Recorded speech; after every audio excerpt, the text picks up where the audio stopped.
Hi hello friends, welcome back to my YouTube channel. ಇವತ್ತು ನನ್ನ ಚಾನಲ್ನಲ್ಲಿ ಗಣೇಶನಿಗೆ ಪ್ರಿಯವಾದ ಮೋದಕ ಯಾವ ರೀತಿ ಮಾಡೋದಂತ ತಿಳಿಸ್ಕೊಡ್ತಾ ಇದ್ದೀನಿ ಫ್ರೆಂಡ್ಸ್. ಬನ್ನಿ ಫ್ರೆಂಡ್ಸ್, ಹಾಗಾದ್ರೆ ನೋಡೋಣ. ಮೊದಲಿಗೆ ನಾನಿಲ್ಲಿ ಸ್ಟವ್ ಆನ್ ಮಾಡ್ಕೊಂಡ್ಬಿಟ್ಟು ನಾನು ಒಂದು ಪಾತ್ರೆಯನ್ನು ಇಟ್ಕೊಂಡಿದ್ದೀನಿ. ಪಾತ್ರೆ ಸ್ವಲ್ಪ ಬಿಸಿ ಆದ ನಂತರ ನಾನಿಲ್ಲಿ 2 ಬೌಲಷ್ಟು ನೀರನ್ನು ಹಾಕೊಳ್ತಾ ಇದ್ದೀನಿ. ಈ ಬೌಲ್ನ ಮೆಜರ್ಮೆಂಟಲ್ಲಿ ನೀರನ್ನು ಹಾಕೊಳ್ತಾ ಇದ್ದೀನಿ. ಸೇಮ್ ನೀವು ಇದೇ ಮೆಜರ್ಮೆಂಟಲ್ಲಿ ತಗೊಳ್ಳಿ. ನಾನು ಫಸ್ಟು ಇದು ಮೋದಕದ ಹಿಟ್ಟು ಯಾವ ರೀತಿ ರೆಡಿ ಮಾಡೋದಂತ ತಿಳಿಸ್ಕೊಡ್ತಾ ಇದ್ದೀನಿ. ಹಾಗೆ ಸ್ವಲ್ಪ ಒಂದು ಚಿಟಿಕೆಯಷ್ಟು ನಾನು ಇಲ್ಲಿ ಉಪ್ಪನ್ನು ಸೇರಿಸ್ತಾ ಇದ್ದೀನಿ. ಇದಕ್ಕೆ ಚಿಟಿಕೆಯಷ್ಟು ಉಪ್ಪನ್ನು ಸೇರಿಸಿದ ನಂತರ ನಾನಿಲ್ಲಿ 1 ಸ್ಪೂನಷ್ಟು ಗೀಯನ್ನು ಆ್ಯಡ್ ಮಾಡ್ಕೊಳ್ತಾ ಇದ್ದೀನಿ. ಗೀ ಆ್ಯಡ್ ಮಾಡ್ಕೊಳ್ಳೋದ್ರಿಂದ ಇಲ್ಲಿ ಮೋದಕದ ಹಿಟ್ಟು ತುಂಬ ಮೃದುವಾಗಿ ಬರುತ್ತೆ.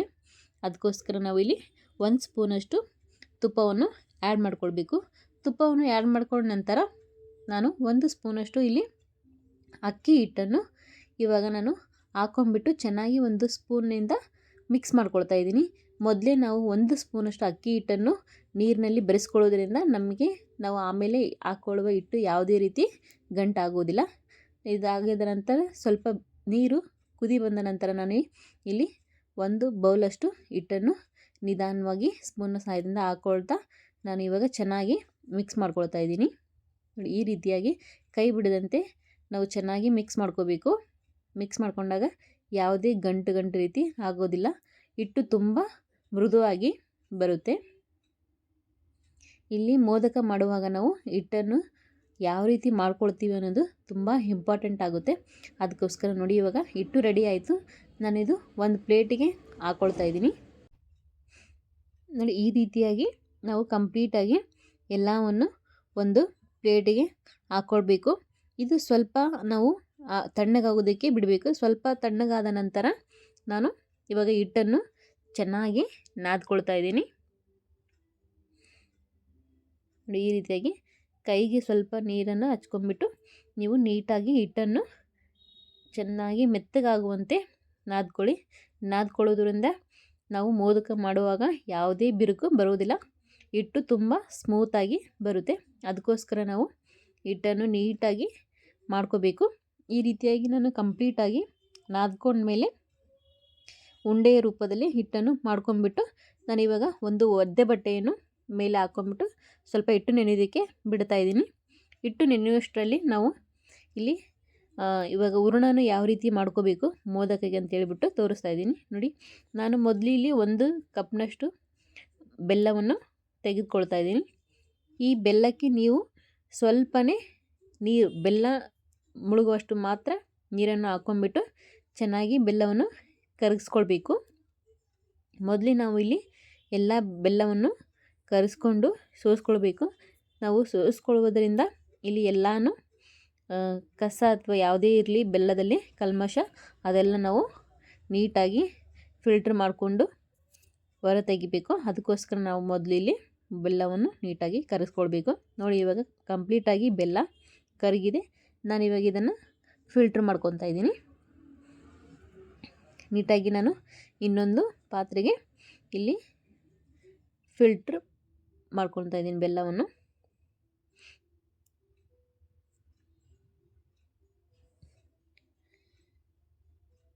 ಈ ರೀತಿಯಾಗಿ ನೀಟಾಗಿ ನೋಡಿ, ಈ ರೀತಿಯಾಗಿ ಎಲ್ಲ ಕಸ ಬಂದುಬಿಡುತ್ತೆ.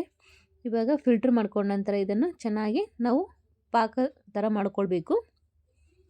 ಇವಾಗ ನೀವು ಸ್ವಲ್ಪ ಜಾಸ್ತಿ ಉರಿನ ಇಟ್ಕೊಂಡ್ಬಿಟ್ಟು ನೀಟಾಗಿ ಬೆಲ್ಲ ಎಲ್ಲ ಸ್ವಲ್ಪ ಗಟ್ಟಿಯಾಗುವಂತೆ ಈ ರೀತಿಯಾಗಿ ನೀವು ಪಾಕ ರೂಪದಲ್ಲಿ ನೀವು ಮಾಡ್ಕೋಬೇಕು ಬೆಲ್ಲವನ್ನು. ಸ್ವಲ್ಪ ಬೆಲ್ಲ ಗಟ್ಟಿಯಾದ ನಂತರ ನಾವು ಇಲ್ಲಿ ಹಸಿ ಕೊಬ್ಬರಿಯನ್ನು 1.5 ಕಪ್ಪಷ್ಟು ಹಸಿ ಕೊಬ್ಬರಿಯನ್ನು ತುರಿದಿಟ್ಕೊಂಡು ತಗೊಂಡಿದ್ದೆ. ಇವಾಗ ಅದನ್ನು ಆ್ಯಡ್ ಮಾಡ್ಕೊಳ್ತಾ ಇದ್ದೀನಿ. ಹಸಿ ಕೊಬ್ಬರಿಯನ್ನು ಆ್ಯಡ್ ಮಾಡ್ಕೊಂಡ್ಬಿಟ್ಟು ಚೆನ್ನಾಗಿ ಬೆಲ್ಲ ಪಾಕದಲ್ಲಿ ಎಲ್ಲನೂ ಒಂದಕ್ಕೊಂದು ಮಿಕ್ಸ್ ಆಗುವಂತೆ ಚೆನ್ನಾಗಿ ಮಿಕ್ಸ್ ಮಾಡ್ಕೊಳ್ಬೇಕು.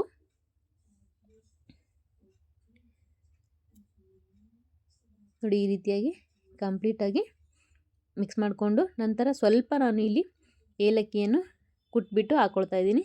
ನಂತರ ನಾನಿಲ್ಲಿ ಹುರಿದಿಟ್ಟಿರುವ ಎಳ್ಳನ್ನು 2 ಸ್ಪೂನ್ ಅಳತೆಯಲ್ಲಿ ನಾನು ಇಲ್ಲಿ ಸೇರಿಸ್ಕೊಳ್ತಾ ಇದ್ದೀನಿ. ಈ ಎಳ್ಳು ನಿಮಗೆ ಆಪ್ಷನಲ್ಲು, ಬೇಕಂದರೆ ಹಾಕ್ಕೊಳ್ಳಿ, ಇಲ್ಲ ಅಂದರೆ ಬೇಡ. ಎಳ್ಳನ್ನು ಹಾಕೋದ್ರಿಂದ ನಮಗೆ ಇಲ್ಲಿ ತುಂಬ ರುಚಿ ಸ್ವಲ್ಪ ಜಾಸ್ತಿ ಆಗುತ್ತೆ. ಅದಕ್ಕೋಸ್ಕರ ನಾನಿಲ್ಲಿ ಎಳ್ಳನ್ನು ಆ್ಯಡ್ ಮಾಡ್ಕೊಳ್ತಾ ಇದ್ದೀನಿ. ಆ್ಯಡ್ ಮಾಡ್ಕೊಂಡ ನಂತರ ಇದು ಕೂಡ ಅಷ್ಟೇ ಚೆನ್ನಾಗಿ ಒಂದು ಸರಿ ಮಿಕ್ಸ್ ಮಾಡ್ಕೊಳ್ಳಿ. ಎಳ್ಳೆಲ್ಲ ಮಿಕ್ಸ್ ಆದ ನಂತರ ಸ್ವಲ್ಪ ನಾನು ಇಲ್ಲಿ ಗಸಗಸೆಯನ್ನು ಸೇರಿಸ್ತಾ ಇದ್ದೀನಿ.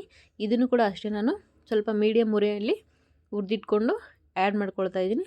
ಇದನ್ನು ಆ್ಯಡ್ ಮಾಡ್ಕೊಂಡ ನಂತರ ಒಂದು ಸರಿ ಚೆನ್ನಾಗಿ ಮಿಕ್ಸ್ ಮಾಡ್ಕೊಳ್ಳಿ.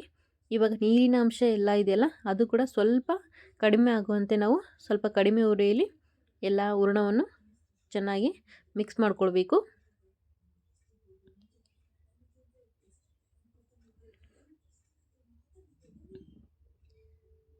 ಒಂದು 10 ಸೆಕೆಂಡು ನಾನು ಈ ರೀತಿಯಾಗಿ ಬೇಯಿಸ್ಕೊಂಡು ನಂತರ ಇಲ್ಲಿ 1 ಸ್ಪೂನಷ್ಟು ತುಪ್ಪವನ್ನು ಸೇರಿಸ್ಕೊಳ್ತಾ ಇದ್ದೀನಿ. ತುಪ್ಪವನ್ನು ಅಷ್ಟೇ ಕೂಡ ಚೆನ್ನಾಗಿ ಸೇರಿಸ್ಬಿಟ್ಟು ಇಲ್ಲಿ ಚೆನ್ನಾಗಿ ಒಂದು ಸರಿ ಮಿಕ್ಸ್ ಕೊಡಿ. ನೋಡಿ ಈ ರೀತಿಯಾಗಿ ಮಿಕ್ಸ್ ಆದ ನಂತರ ಇಲ್ಲಿ ಸ್ವಲ್ಪ ಗಟ್ಟಿ ಆಗ್ತಾ ಬರ್ತಾಯಿದೆ ಹೂರಣ. ಇವಾಗ ಹೂರಣ ರೆಡಿ ಆಯಿತು.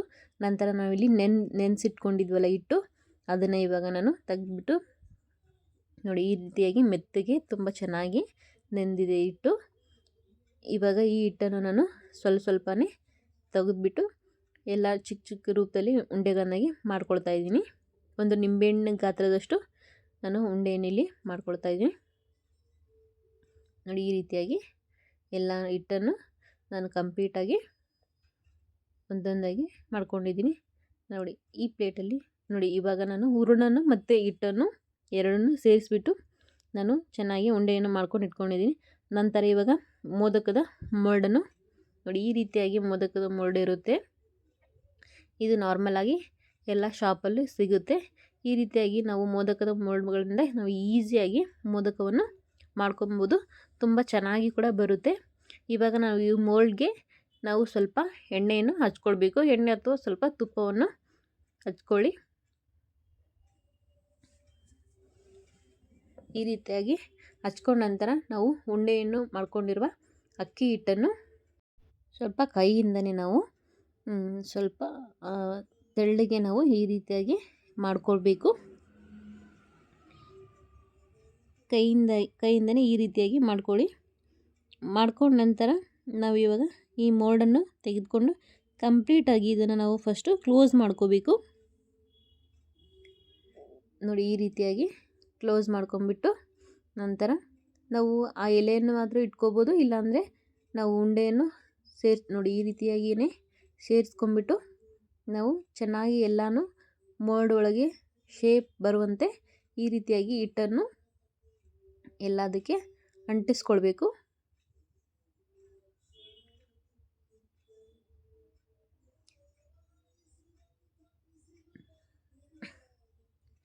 ನೋಡಿ ಈ ರೀತಿ ಮಾಡ್ಕೊಳ್ಳೋದ್ರಿಂದ ಶೇಪು ತುಂಬ ಚೆನ್ನಾಗಿ ಬರುತ್ತೆ. ಅದಕ್ಕೋಸ್ಕರ ನಾವು ಈ ರೀತಿಯಾಗಿ ಹಿಟ್ಟನ್ನು ಮಾಡ್ಕೊಂಡ ನಂತರ ಇವಾಗ ನಾವು ಇದರ ನಡುವೆ ಇವಾಗ ತಯಾರಿಸಿ ಇಟ್ಕೊಂಡಿರ್ತೀವಲ್ಲ ಹೂರಣ ರೌಂಡಾಗಿ, ಅದನ್ನು ನಾವು ಇದಕ್ಕೆ ಇವಾಗ ಸೆಂಟ್ರಲ್ಲಿ ಹೂರಣವನ್ನು ಹಾಕ್ಕೊಳ್ಬೇಕು. ಹೂರಣನ ಹಾಕ್ಕೊಂಡ ನಂತರ ನೀವು ಇವಾಗ ಇನ್ನೂ ಸ್ವಲ್ಪ ಹಿಟ್ಟನ್ನು ತೆಗೆದಿಟ್ಕೊಂಡ್ಬಿಟ್ಟು ಇವಾಗ ಇದನ್ನು ಕ್ಲೋಸ್ ಮಾಡ್ಕೊಳ್ಬೇಕು. ಈ ರೀತಿಯಾಗಿ ಕ್ಲೋಸ್ ಮಾಡ್ಕೊಳ್ಳಿ. ಕ್ಲೋಸ್ ಮಾಡ್ಕೊಂಡ ನಂತರ ನಿಧಾನವಾಗಿ ಇವಾಗ ಮೋಲ್ಡನ್ನು ಓಪನ್ ಮಾಡ್ಕೊಳ್ಬೇಕು. ನೋಡಿ ಲಾಕ್ ಯಾವ ಕಡೆ ಇದೆ ಅಂತ ನೋಡ್ಕೊಂಡ್ಬಿಟ್ಟು ನೀಟಾಗಿ ನಿಧಾನವಾಗಿ ಓಪನ್ ಮಾಡಿ ನೋಡಿ ಎಷ್ಟು ಚೆನ್ನಾಗಿ ಬಂದಿದೆ ಮೋದಕ. ಇದೇ ರೀತಿಯಾಗಿ ಎಲ್ಲ ಮೋದಕವನ್ನು ನೀವು ಒಂದೊಂದಾಗಿ ನಿಧಾನವಾಗಿ ಮಾಡ್ಕೊಳ್ಳಿ, ತುಂಬ ಚೆನ್ನಾಗಿ ಬರುತ್ತೆ. ಇವಾಗ ಎಲ್ಲ ಮಾಡಿಟ್ಕೊಂಡಿರುವ ಮೋದಕವನ್ನು ನಾನು ಒಂದು ಇಡ್ಲಿ ಪಾತ್ರೆಗೆ ನಾನು ನೀರನ್ನು ಹಾಕ್ಬಿಟ್ಟು ಇವಾಗ ಒಂದು ಪ್ಲೇಟ್ಗೆ ನಾನು ಇಲ್ಲಿ ಎಣ್ಣೆಯನ್ನು ಸವರಿಟ್ಕೊಂಡಿದ್ದೀನಿ. ಎಣ್ಣೆಯನ್ನು ಸವರಿಟ್ಕೊಂಡಿರುವ ಪ್ಲೇಟ್ಗೆ ಒಂದೊಂದಾಗಿ ನಾನು ಮೋದಕವನ್ನು ಮಾಡಿಟ್ಕೊಂಡಿದ್ದೀನಲ್ಲ ಅದನ್ನೆಲ್ಲ ಇವಾಗ ಇಡ್ಲಿ ಪಾತ್ರೆಗೆ ಇಟ್ಕೊಳ್ತಾ ಇದ್ದೀನಿ. ಕೆಳಗಡೆ ಮೊದಲೇ ಇಡ್ಲಿ ಪಾತ್ರೆಗೆ ಸ್ವಲ್ಪ ನೀರು ಸೇರಿಸ್ಕೊಂಡಿರಬೇಕು. ನೋಡಿ ಈ ರೀತಿಯಾಗಿ ಮಾಡಿಟ್ಕೊಂಡಿದ್ದೀನಿ. ಇಟ್ಟ ನಂತರ ಇವಾಗ ಇಡ್ಲಿ ಪಾತ್ರೆಯ ಮುಚ್ಚಳವನ್ನು ಚೆನ್ನಾಗಿ ಕ್ಲೋಸ್ ಮಾಡಿಬಿಟ್ಟು ಒಂದು 10ರಿಂದ 15 ನಿಮಿಷ ಚೆನ್ನಾಗಿ ಬೇಯೋದಕ್ಕೆ ಬಿಟ್ಬಿಡಿ. ನೋಡಿ ಇವಾಗ ಒಂದು 10 ಮಿನಿಟ್ಸ್ ಆಯಿತು. 10 ಮಿನಿಟ್ಸ್ ಆದ ನಂತರ ಈ ರೀತಿಯಾಗಿ ಸ್ಟೀಮ್ ಆಗಿಬಿಟ್ಟು ಚೆನ್ನಾಗಿ ಬೆಂದಿದೆ ಅಕ್ಕಿ ಹಿಟ್ಟೆಲ್ಲ. ನೋಡಿ ಈ ರೀತಿಯಾಗಿ ಕಾಣಿಸುತ್ತೆ. ಇವಾಗ ನಾವು ಬೆಂದಿರುವ ಎಲ್ಲ ಮೋದಕವನ್ನು ನಾನು ಒಂದು ಪ್ಲೇಟಿಗೆ ಸೇರಿಸ್ಕೊಳ್ತಾ ಇದ್ದೀನಿ. ಫೈನಲ್ ಆಗಿ ಈ ರೀತಿಯಾಗಿ ಮೋದಕ ರೆಡಿ ಆಯಿತು. ತುಂಬ ರುಚಿಯಾಗಿರುತ್ತೆ. ಇದು ಗಣೇಶ ಹಬ್ಬಕ್ಕೆ ಕೂಡ ವಿಶೇಷ ಅಡುಗೆ ಅಂತಲೇ ಹೇಳ್ಬೋದು. ನೀವು ಕೂಡ ಮನೇಲಿ ಒಂದ್ಸರಿ ಟ್ರೈ ಮಾಡಿ ನೋಡಿ. ನಿಮಗೂ ಕೂಡ ತುಂಬ ಈಸಿಯಾಗಿಯೇ ಬರುತ್ತೆ. ನಾವು ಈಸಿಯಾಗಿಯೇ ಇದನ್ನು ಮಾಡ್ಕೊಂಬಿಟ್ಟು ನಾವು ಗಣೇಶನಿಗೆ ಪ್ರಸಾದವನ್ನು ಮಾಡಿಬಿಟ್ಟು ನಾವು ಪೂಜೆ ಮಾಡ್ಕೋಬೋದು. ತುಂಬ ಈಸಿಯಾಗಿದೆ ಮೆಥಡು. ಮನೇಲಿ ನೀವು ಒಂದ್ಸರಿ ಟ್ರೈ ಮಾಡಿ ನೋಡಿ. ಈ ಗಣೇಶ ಹಬ್ಬಕ್ಕೆ ನೀವು ಈ ಸ್ಟೀಮ್ ಮೋದಕವನ್ನು ಒಂದ್ಸರಿ ಟ್ರೈ ಮಾಡಿ ನೋಡಿ. ಯಾವ ರೀತಿ ಬಂತು ಅಂತ ಕಮೆಂಟ್ ಬಾಕ್ಸಲ್ಲಿ ನನಗೆ ತಿಳಿಸಿ. ಹಾಗೂ ಈ ರೆಸಿಪಿ ನಿಮಗೆ ಇಷ್ಟವಾದರೆ ದಯವಿಟ್ಟು ಒಂದು ಲೈಕ್ ಮಾಡಿ ಹಾಗೂ ನನ್ನ ಚಾನಲ್ಗೆ ಸಬ್ಸ್ಕ್ರೈಬ್ ಮಾಡಿ. ಪಕ್ಕದಲ್ಲಿರುವ ಬೆಲ್ ಐಕನನ್ನು ಪ್ರೆಸ್ ಮಾಡಿ. ಪ್ರೆಸ್ ಮಾಡೋದರಿಂದ ನಾನು ಹಾಕುವ ಎಲ್ಲ ವಿಡಿಯೋಗಳ ನೋಟಿಫಿಕೇಷನ್ ಬಂದು ನಿಮಗೆ ತಲುಪುತ್ತೆ. ಹಾಗೂ ಈ ವಿಡಿಯೋವನ್ನು ನಿಮ್ಮ ಫ್ರೆಂಡ್ಸ್ ಮತ್ತು ಫ್ಯಾಮಿಲಿಯೊಂದಿಗೆ ಶೇರ್ ಮಾಡಿಕೊಳ್ಳಿ. ತಪ್ಪದೇ ಈ ಗಣೇಶನ ಹಬ್ಬಕ್ಕೆ ನೀವು ಈ ಮೋದಕವನ್ನು ಟ್ರೈ ಮಾಡಿ. ಈ ವಿಡಿಯೋವನ್ನು ನೋಡಿದ್ದಕ್ಕಾಗಿ ನಿಮಗೆ ತುಂಬ ಧನ್ಯವಾದಗಳು. ಮತ್ತೊಂದು ಇಂಟ್ರೆಸ್ಟಿಂಗ್ ರೆಸಿಪಿಯೊಂದಿಗೆ ಮುಂದಿನ ವಿಡಿಯೋದೊಂದಿಗೆ ಸಿಗ್ತೀನಿ ಫ್ರೆಂಡ್ಸ್. ಅಲ್ಲಿವರೆಗೂ ಟೇಕ್